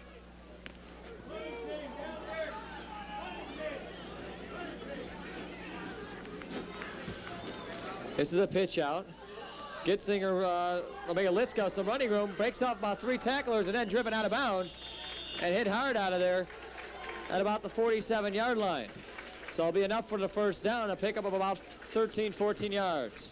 Liska with a couple of nifty moves there to evade tacklers and get the first down. He showed a lot of speed and a lot of agility to get around the defenders. A side effect of the large lead Marian has rolled up is that it's kind of cooled the tensions that we're building on the field because Immaculate Conception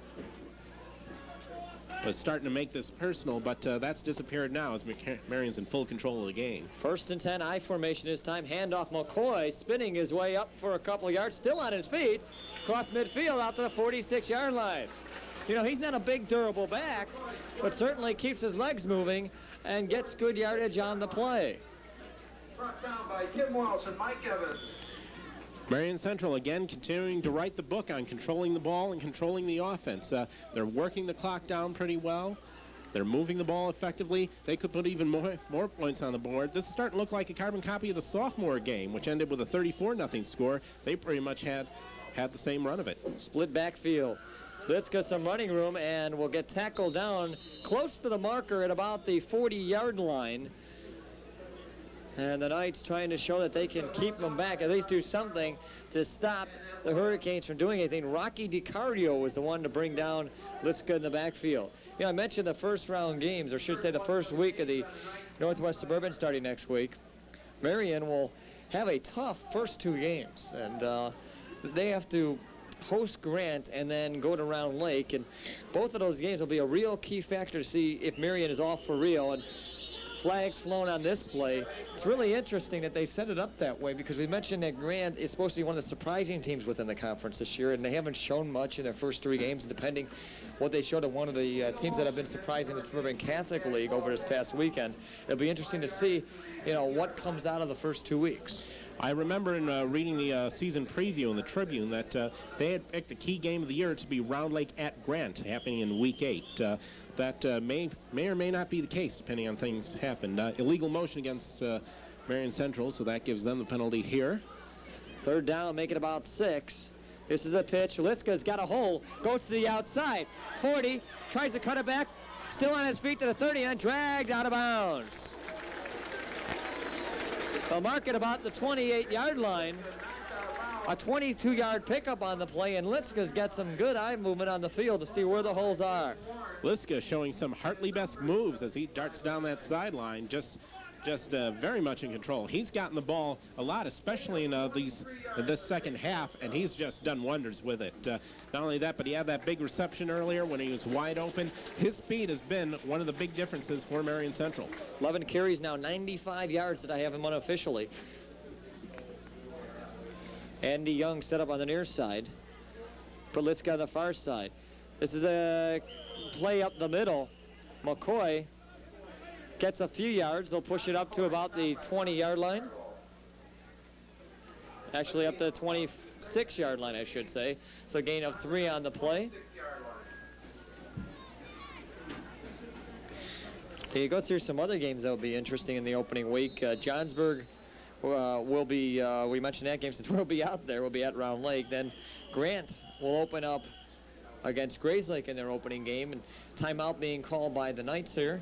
This is a good chance to look at the opening week. You know, it's interesting when you say Grant at Grayslake. Grayslake under new coach, and everything's been put as the run and shoot out there at Grayslake, and we knew that from last year when Jason Lake was out there and Bill Johnson was coaching, but he has left the team and decided to go elsewhere in his coaching future. But, you know, their new coach, Matt Dillon, has put together an offense that hasn't really clicked as of yet. But with the players out there, since they knew what the passing plan was last year, if they can formulate and get used to the scheme of things there at Grayslake may wake up and surprise a lot of teams. Sure, they're not picked to win it, but you never know. Very, very true. They haven't had too much luck themselves in non-conference play, and things may even out once they get to the conference. They'll have to probably look at a very different offense than the run and shoot. And of course, with a coach named Matt Dillon, you'd think they'd stick with the run and shoot offense, but still they're going to probably tinker around with that a little bit. And as we say, this is a very well-balanced conference, and it could still go anybody's way. There are 4 or 5 teams that have a conceivable shot at winning it all. Actually, Grant will take on Marian next week, then play Grayslake before they go against against Johnsburg. 2nd down and 8. This is a handoff and nowhere to go. Just kind of stopped in slow motion on the play. And that was Chris Trulson carrying the ball, a junior. Maybe a gain of 1 on the play. You know, Wakanda, we haven't mentioned much about them all year. They will open up with Grayslake and then play Johnsburg in their first opening games. And, you know, Wakanda lost a lot of their players, and they've lost quite a bit out there, got a new coach out there also. It's going to be quite interesting. If they get on a roll early in the conference, their first 2 games, they might be one of the teams that have a good run for the conference, but it's going to be tough. Here's a pitch and nowhere to go. It was just stonewall back. Todd McCoy will get a big loss on the play. The Knights picked up on that one. So that's going to be a loss of about 6 or 7 yards. Bit of a surprise in Wakanda's case when you think about that, because they were a playoff qualifier from last year, but they were hit hard by graduation. They may be able to rebuild from what they had last year, and they could conceivably have a shot at this. 4th down. Winkleman will do some punting back at his 43-yard line. Probably look for one of the corners. In fact, they don't have anybody back there. Knights are anticipating this will be a fake punt. Long count, I think we're going to look at a delay of game penalty here. To give them some more room to kick with. Either that or we're looking at freeze frame on our camera, but we're not. That'll be a penalty against the Hurricanes. So the thinking there to back them up and give them a little more room to punt with, or to try the punt fake, because they've done a little bit of both. From the distance he was kicking from, that would be virtually an automatic touchback because they were relatively close. Now punting from this particular distance, they'll have room to do one or the other. Winkleman back at his 48, back at the 48-yard line of Knights Victoria. High snap, he gets the kick away.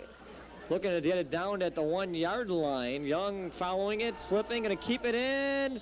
Nope, they say he crossed the plane of the goal line. You can try to dive for it, but if you get your body on that plane and touching the ball, that's just like if you're going forward motion into the end zone. They'll give you the touchdown going across the plane of the goal line, and he kind of made that dive right for the goal line for the ball, but he was over that plane of the goal line. That's right. Unlike in the NFL where you can bat it back from the end zone, once the ball breaks the plane or a player in contact with the ball breaks the plane of the goal line, it's an automatic touchback. So I should say Immaculate Conception gets possession of the ball at their own 20-yard line, but even with no production on that particular series, Marian manages to eat off some of the clock. If IC had not managed to stop it, they would have had not called a timeout, they would have taken even more time. We're at 5:22. This is a handoff, and not much running room there. The defense for the Hurricanes. Halloran was the one that carried it, short yards, about a yard or two, and probably gives us a good time to mention our prep player of the game. I guess there's really no choice of saying it. I mean, there's been a good job by the defensive line to stop, these Knights of doing anything, but I guess we'd have to go to Jason Liska. I can't lean anywhere else, but anybody who comes up with 3 touchdowns off on the ground and almost gets to about 100 yards in the game carrying the football. And in terms of rushing, passing, and a little bit of defense, Liska has done it all for the Hurricanes tonight, so 2 thumbs up for him. The gain is tackled in the backfield, a loss on the play.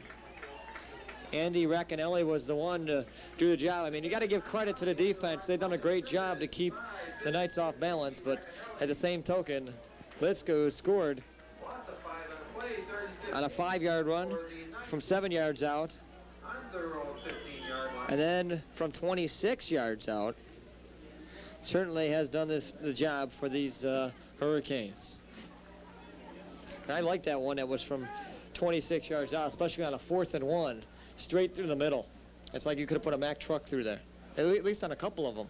Yeah, we have seen just big holes opened up by Marian on both sides here. Slant pass over the far side. The pass right off the line was trying to get it to Schaefer, and that play was so unorganized that it just fell in front of him. So this will make it 4th down, and I'm sure the Knights will probably punt this, most likely, being deep in their territory. I would think so, because they could try a quixotic attempt to try to score here. That probably wouldn't do much good for them, considering how weak their passing has been for much of this game. If they try to get one off, could result in an interception or an incompletion, and look where they'd be pinned down. But they are indeed setting up for the punt play, and we have to consider one factor in this game. Of course, the injury earlier here that delayed the game. Not only did it slow things down a bit, but the IC Knights took that one personally. And of course, this is a game of emotion, and sometimes players on both sides of the ball can get a little carried away, and for a while there was starting to get mean. In fact, we had a near brawl, I should point out, that was not an actual brawl, but dangerously close to one here on the near sidelines, as both teams started to rough each other a little bit more than the rules permit. Fortunately for us, for all concerned here, it didn't explode any further, and Marian pretty much quelled that as they came back with a scoring play to make it 27-0. So that's kind of calmed things down. So 3:57 to go. Timeout was taken by the Immaculate Conception Knights, and apparently just to reorganize this punt situation. With 3:57 to go, the Marian Center Hurricanes have the ball probably for one last time, and or they can just run the clock down here and take the victory to move themselves up to 2-2. And this is a good victory to get, especially going into the conference season. It propels them to get into conference play, and also the opportunity to maybe enhance themselves later on for the playoff positions. Should there be the chance that Marian Central goes 3-2 and someone goes 4-1 within the conference. If Marian Central's 6-3. Hopefully they'll have themselves the opportunity with some of the teams they played that can help them with numbers. Punt nearly blocked. It was deflected. And look at the bounce on this one. It'll push the Hurricanes back just slightly into their own field of play about the 49-yard line. Good effort on the part of Andy Racanelli. He did get his hand in there to deflect it just slightly on the punt. Yeah, that points up again what we're saying about how this will affect the playoffs, because a lot of these teams went into this week at either 0-3 or 1-2, and of course when you have 3 losses you're pretty much on the bubble. Then it comes down to a tiebreaker playoff points, and as I say, you need a rocket scientist to figure out who goes where at that point. So wins you can get towards the conference title could be critical. Winkleman now at quarterback on a handoff here. Looks like it's McCoy for a few yards, and it apparently Coach Profit wants to change things around, and not a bad idea, because you don't know when you're going to lose a quarterback, and change things around where you're going to need another one. And especially we mentioned how this team, the Knights team, has been decimated by injuries throughout the year, down to their 3rd-string quarterback. It's always good to give a little bit of time to some other players out here.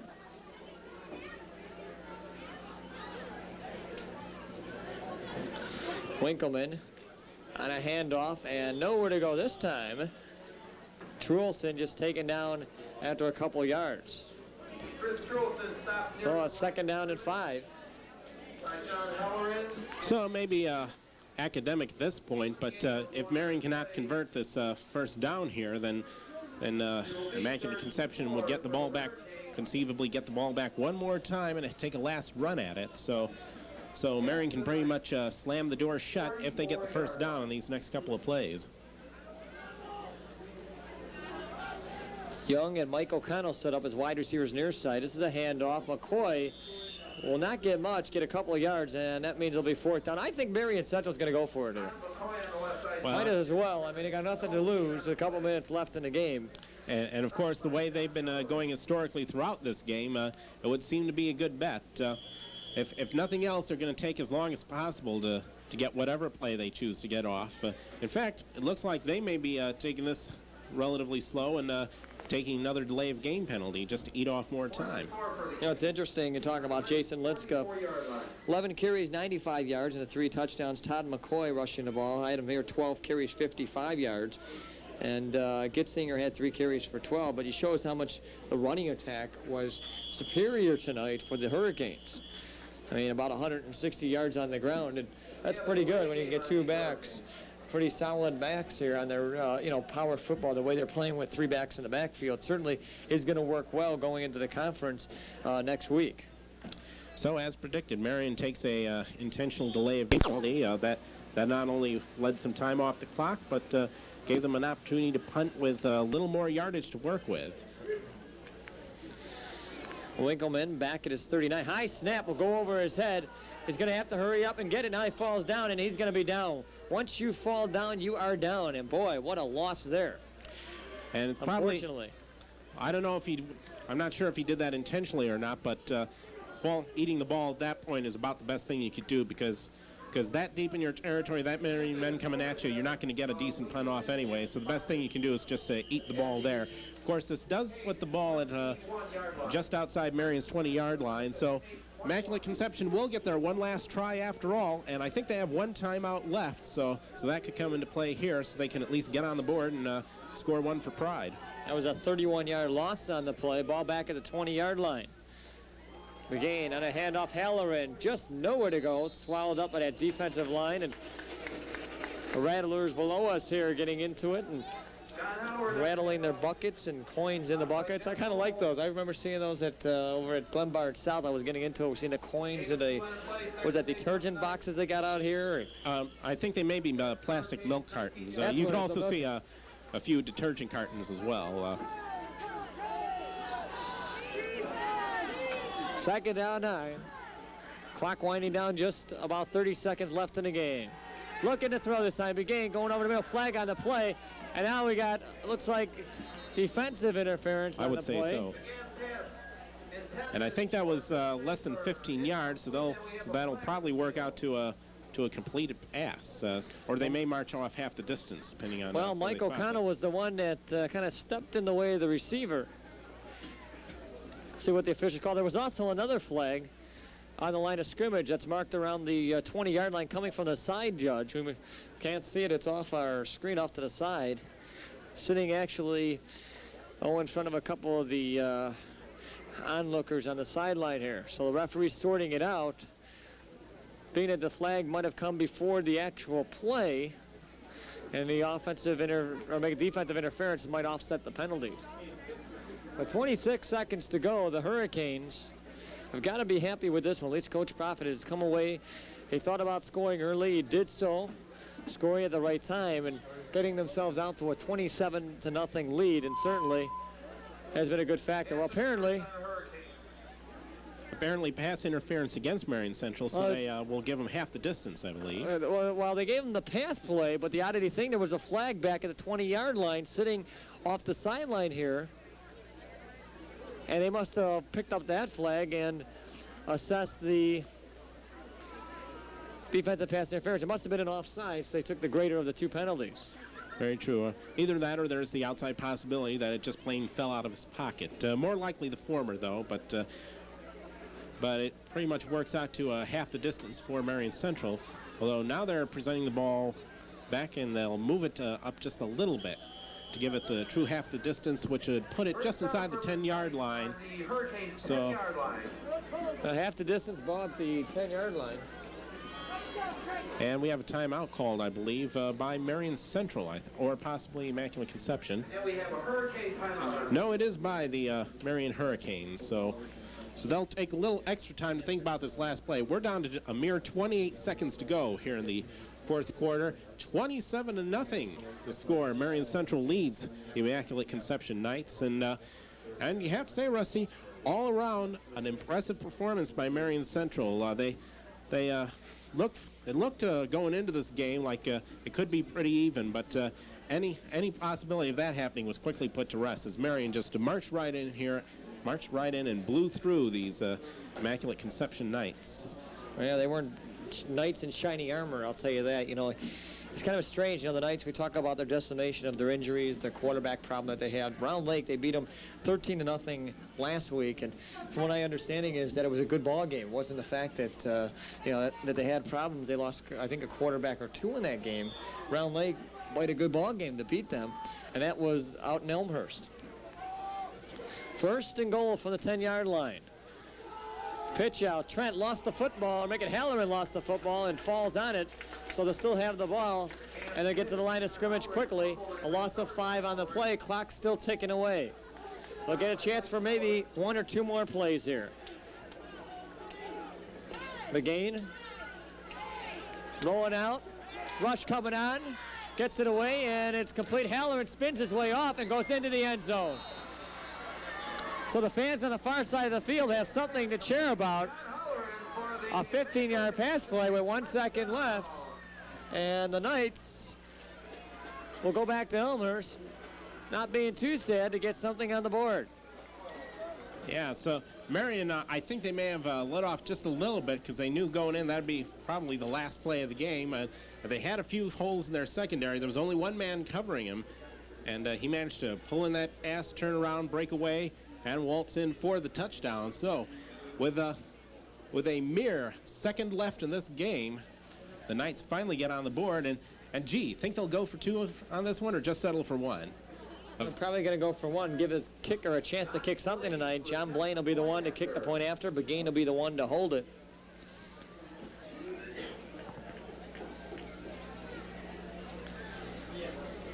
There's a snap. Blaine with the kick and through the uprights. And it's good. So 1 second to go, 27-7, so the shutout will not occur. I'm sure Coach Profit is going to be a little upset. Of course, it was set up through the misfortunes of a bad snap when Winkleman saw the ball sail over his head, and the only thing he could do basically was fall down back at the 20-yard line, which set up this situation or the scenario, or else the Knights wouldn't have had any points on the board, and basically this game would have been a 27-0 game. But 27-7 is nothing to be upset about. Just the fact that the Hurricanes are going to have to regroup themselves from this end of the game and get themselves ready for the Bulldogs of Grant. Yeah, keep in mind, things like this in a much closer game, you can't afford to let little mental lapses like that occur. Now, taken in the scheme of this whole game, I mean, they are still up by 20 points, and there's only a second left, so it's not like they can line up and go for 18 here. But still, you can't afford to let things like that happen as you go down the line. When you get late in the game, you can't relax for even a second. This may not hurt them here, but it's something to keep in mind in the weeks to come. So we'll just have one play here to kick in the ball, and I'm sure one of the Marian players will down it, and that'll be putting this game in the books for week number 4. The Hurricanes will come back to 2-2 and get ready for conference play where they'll open up against the Grant Bulldogs. They're supposed to be one of the favorites, but haven't shown it during the early parts of the season. Blaine will just tap the ball, and I'm sure Marian Central just pick it up and down it. Fall on it, and that will do it. And that's the ball game. The Marian Central Hurricanes have put together a pretty good ball game against this Suburban Catholic team. 27-7 is the final score, and what a superior job. The defensive line looked pretty good. I think you got to give a lot of credit to the coaching staff putting a good game plan together. Jim Klassen, nice job as well. 6 of 8, 114 yards, including 1 touchdown pass. Jason Liska, our prep player of the game, 11 carries, 95 yards, including 3 touchdowns. So, Brian, all I can say is I think we're seeing something here that the Marian Central Hurricanes might be one of the contenders in the Northwest Suburban.